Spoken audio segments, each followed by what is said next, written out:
You're listening to the Music Educator podcast with your host, Bill Stevens, the 21st century music educator man.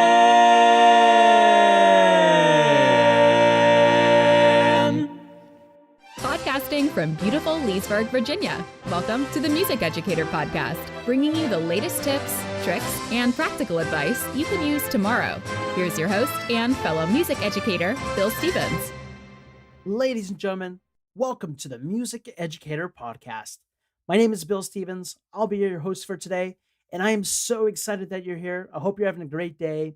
We have a very special guest, Mr. Joseph Hoffman, who's going to tell us more about this really interesting Hoffman Method. Let's do this. Welcome, ladies and gentlemen. We have a very special guest on the show today. We have Mr. Joseph Hoffman. Welcome, Mr. Hoffman. Thanks. Good to be here. Awesome. And he is also the founder of the Hoffman Academy. Can you start by telling us a little bit about your background, training, and musical experiences, and what drives you as a music educator? Absolutely.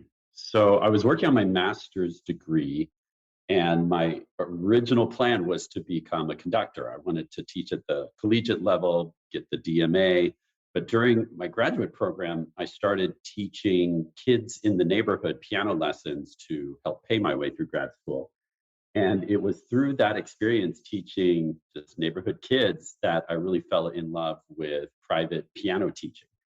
And so I started to shift the focus of my music degree into childhood music education, more learning theory, pedagogy, and really started to dig into how you teach piano to kids. And so since then, I've started my own piano method, started a music school here in Portland, Oregon, where we have about 12 teachers serving about 250 students teaching piano, voice, and guitar. And my real passion, though, is developing the Hoffman Method as a way to teach piano that gets kids making music right away, gets them hooked on music, and lifelong music makers, basically. Well, that's awesome. Actually, I'm kind of curious about this whole Hoffman method. Can you tell us more about this method? Absolutely. When I first started teaching, I, of course, just did what most teachers do and started teaching the way I had been taught. So I went to the music store and asked, do you have John Thompson? Because that's what I grew up on for my piano studies. And they said, well, there's some newer stuff. You might try the Faber method. You could try Alfred or Bastian. So I tried some different methods. And very quickly, I felt like there was this big gap because kids, well, more than just learning gaps, I found that kids really burnt out quickly on these methods. And in digging into why, I realized they were getting bogged down with all the decoding elements of these piano methods, which were very sight reading focused. They're essentially sight reading methods. You turn the page, here's a new song, here's a new music concept, decode these symbols and play this song. And so I started to explore other approaches. Like I got really interested in the Suzuki method through a colleague at Brigham Young University, introduced me to a bunch of Suzuki's books. And that was really eye-opening. The big revelation that Suzuki had was, oh my goodness, looking around at all these kids in Japan, 100% of them can speak Japanese fluently. No effort, completely easy and natural, 100% success rate at kids who are born in Japan speaking Japanese fluently. It seems kind of obvious, but to him, this was a big revelation because if we could apply that same principle, can we teach music the same way kids just pick up their native language? And so the Suzuki method really pioneered a lot of this kind of ear first approach, where instead of showing them the symbols right off the bat, let's get them learning music the same way they learn their native language through just hearing and imitation. And so for a short time, I was all in on the Suzuki method. But then I quickly realized that there were some things missing from that method, namely learning to sight read. And so my students started to be able to play really well by ear, but they couldn't sight read. And so that's where the Kodai philosophy really helped me out. I did some Kodai certification, and the Kodai also is ear first in their philosophy. They believe a lot in singing before you ever touch an instrument. You've got to get the music inside of you. And from there, they use familiar songs to learn to read music. Instead of giving you an unfamiliar song, they take, like, let's say you learn Hot Cross Buns, which is the first song in the Hoffman Method. You sing it, you play it, you've got that music inside you before you see any of the symbols. And then you dictate the rhythm to Hot Cross Buns. So you're using a familiar song to now show them these symbols. And now those symbols have a lot more context and meaning, and they don't feel so abstract because they've already had that musical experience first. Those are some wise words right there. I totally agree with a lot of what you just said. Can you explain a little bit more about the multi-sensory approach to the Hoffman method? Sure. I really believe that kids need to experience music before you explain it to them. And so I want to get them experiencing it in as many ways as possible. So their brain, it's like this three-dimensional object. You don't want to just look at it from one angle, you want to turn it around and look at it from every angle. And so that means when I want to teach them Hot Cross Buns, we'll sing it together while we're tapping the beat on our lap. And then maybe we'll do it with the Kerwin hand signs, mi, re, do, so they see it in space. They can see high, step down, and they feel it in their hands. Those Kerwin hand signs are a great kinesthetic connection for them. So they're hearing it, they're feeling it, and then of course, eventually we're also showing them the symbols on the page, but that's the last step. So by multisensory, we're trying to engage sight, sound, and kinesthetic. Music, to make music, it requires motion. And so that kinesthetic is also super important. Awesome. Actually, that's one of the reasons why I was attracted to band myself, was the kinesthetic aspect of it. Yeah, you Only get out that. there marching. I Oh mean, yeah, yeah. you feel the beat so much more than when you're just sitting in a chair. Exactly. Awesome. Okay, let's go on. How do you bridge playing by ear to sight reading music in your lessons?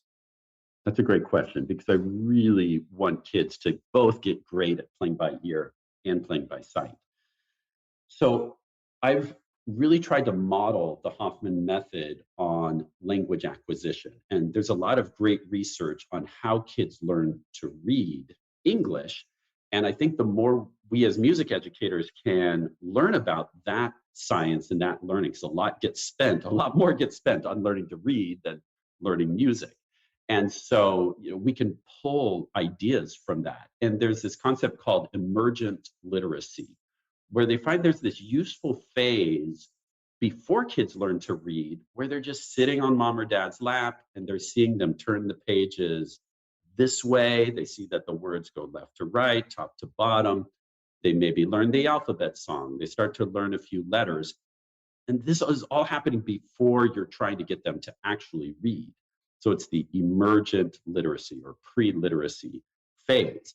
And so in music, what does that look like? Again, before you try to get them to sight read, let them fully experience music. They're singing, they're playing an instrument, they're walking, they're moving to music. And then you're starting to show them some of the symbols. Again, before you're expecting them to read, we learn what a quarter note is, and we use that to dictate familiar songs. So they can tie these symbols to something that's already familiar to them.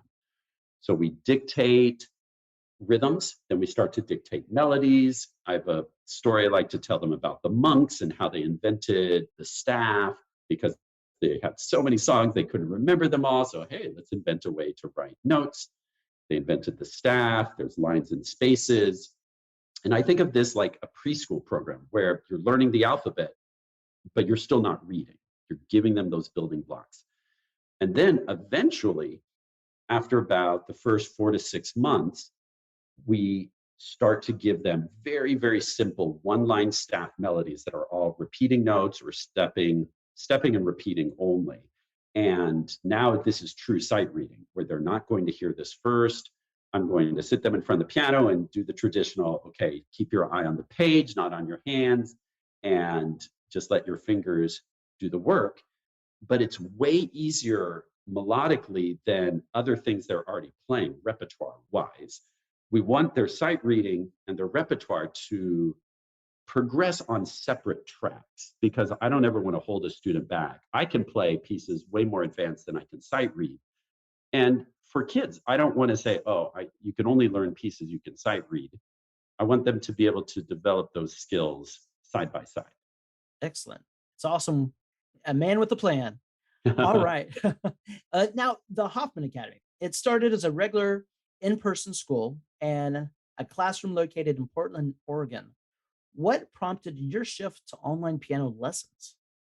It was about 12 years ago that I had a conversation with one of my parents. I was teaching her son, and I was aware that there were 3 younger siblings to the student I was teaching. And in a conversation with the mom, she was talking about how much she wanted to put the other kids in piano lessons with me. And I said, well, why not? I could make room in my schedule for all your kids if you wanted. And she said, oh, there's no way I could afford that.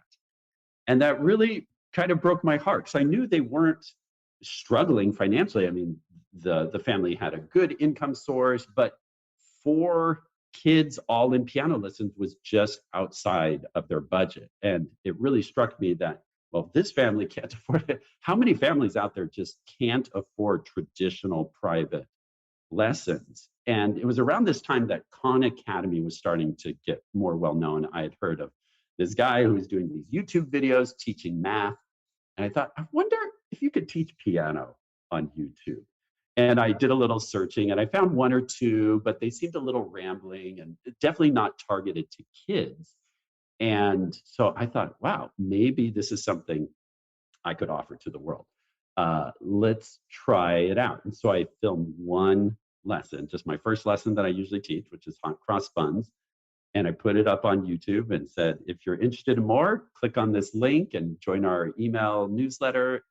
And I just wanted to see what would happen. And a little bit to my surprise, I wasn't sure how teaching through asynchronous video instruction would work, but kids really connected with it and they asked for more. And so I kept making more. And now we have over 300 video lessons with students in 115 countries learning piano. And the really exciting thing to me is we'll hear from parents who are maybe military families, and they'll write to me and say, we could never have a piano teacher before because we moved too frequently, but now with your online lessons, we can take you with us wherever we move. Or we've heard from people in Africa or India, and I'm hoping that this can help break down traditional cost and accessibility barriers. If you live in a rural area without a professional piano teacher in your area, as long as you have internet, we can give you piano lessons now. Awesome. Now, over the past couple of years, students have experienced a lot of tech-oriented instruction. Certainly, students are more competent at using technology than they would have been if COVID would have never happened. What are some of the ways the Hoffman Method engages students positively, and what are some of the challenges of teaching online? Yeah, this has been a really, for everyone, crazy couple of years to survive as educators, as families. And technology, as we all know, can be a blessing and a cursing, right? We don't want our kids to get addicted to it. We worry about too much screen time. Can they really interact face to face in the real world? At the end of the day, I think technology is a tool which can be used positively or negatively. It's up to us to choose how we're going to use it. And when I teach a video lesson and I'm talking to the camera, I try to imagine a 7-year-old right there. I want them to feel like I'm talking to them. And so I'll ask them questions. I'll ask questions to the camera. And a lot of times parents will tell me their kid feels like I'm right there with them, and they'll talk back like I could hear them. And I'll say, hey, can you find this note on your piano? And I'll wait a second and say, if you're pointing right here, you're correct. So I'm trying to give feedback so it feels interactive. The funny thing is, I actually learned that from Dora. When my boys were preschoolers, and they would watch Dora the Explorer. I was blown away, like how she could get them to talk to her on the screen. She would be like, do this, and they would do it. You know, she was interacting with them. I'm not ashamed to say I learned a lot from Dora the Explorer, and like just how much kids can connect with a screen if you teach in an interactive, compelling, child-friendly way. And so, yeah, I try to make it engaging. Some of the challenges, of course, with teaching online are that I can't give direct feedback. And again, this is actually both a cursing and a blessing. I would love to be able to give direct feedback to every one of my online students, but that's just not possible. But what I've found is because a teacher isn't there correcting every little mistake, that these kids get quite independent. I think sometimes as a teacher, we can become a little bit of a crutch. The kids just get used to us fixing the mistakes for them. You know, we say that rhythm was wrong, that note was wrong. And I think it decreases their own attentiveness to their own mistakes. But with our online students, I've been impressed with their autonomy, their self-motivation. They really feel a lot of ownership. I'll hear from parents that when they go on vacations and they see a piano in the hotel lobby, they'll run over to the piano and want to play all their songs, which is telling me that this music is getting inside of them and they really feel a lot of that ownership that I want to see. That is something else. I really admire that, and I certainly share some of the viewpoints you have, especially after doing teaching band myself and with COVID. Okay, well, now if a family is interested in enrolling their child into the program, what materials would they need to have? Not much. You, of course, would need a piano. I am not super strict about whether it's acoustic or digital. I, of course, love playing on an acoustic instrument myself, but I know those can be expensive. The biggest thing for me is that you're on a quality instrument. By quality, I mean it's in reasonably good working order, 88 keys. If for families on a tighter budget, a digital piano with 88 weighted keys starts at around 500. If you go cheaper than that, you're starting to get into keyboards without any weight in the key, and I find that your fingers won't develop very good finger strength or dexterity on one of those. So I do recommend starting off on a piano with weighted keys, internet access, and a device to watch the lessons on. A lot of our users like to use a tablet, but you can use a laptop, a phone, and our website has two levels. You can do all the video lessons are available for free. That's something I just wanted to give to the world, get that teaching out there. And then there's a premium level that gives you all the accompanying sheet music that you can download and print from home, music theory worksheets that supplement and support each lesson. And then also some online learning games are part of the premium plan as well. These are interactive online games that you can play through the website. Sounds exciting. I might even have to try some of that myself. I think you should. Okay, so what do you envision for the future of the Hoffman Academy? I would love to just see more music making happening in homes around the world. I want to continue to reach out more to teachers. We originally envisioned our website as serving primarily directly to families, but more and more I'm realizing that teachers are really excited about what we're doing and excited about the method. And so we've started piloting having a teacher plan. We recently launched a new membership level called studio accounts, where teachers can onboard students, each who have their own login to the website, and you can make assignments. Say, watch this video lesson, play this online game. And I want to do more and more of that. I feel like the more we can partner with teachers, the more we can help. You know, our mission for all of us is just getting kids engaged with the joy of music.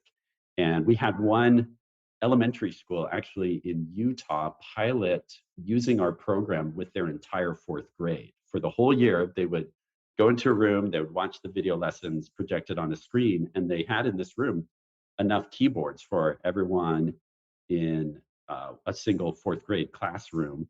So about like 30 keyboards in there, and they're all wearing headphones and learning to play the piano. And that was a lot of fun. And I'd like to see more of that happening.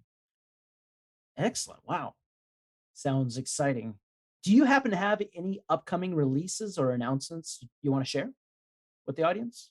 We are just launching our third annual summer camp, which is running now through August 12th. And this is something, again, we're always trying to get programs out there that anyone can do anywhere. And so these summer camps are packets, they're PDF packets you can download, and it's a self-guided camp where kids can choose a cabin with a certain theme. Like we have a cabin that's focused on movie music, and there's a cabin focused on pop hits. And in each cabin, the students will be guided through some piano learning tutorials, some activities, and other things. And so this has been a really popular thing we've done in the past, and it's free.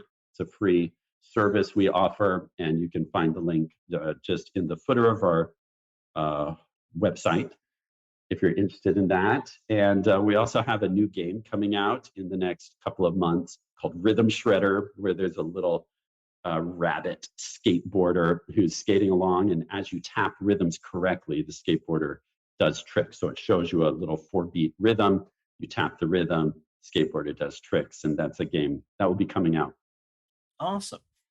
So, where can our listeners go to find out more about the Hoffman Academy and get in touch with you? You can go to our website, which is Hoffmanacademy.com. And from there, you can access all of our free video content. You can sign up for our newsletter. And we're also on YouTube, Instagram, Facebook, and Pinterest. Just look for Hoffman Academy.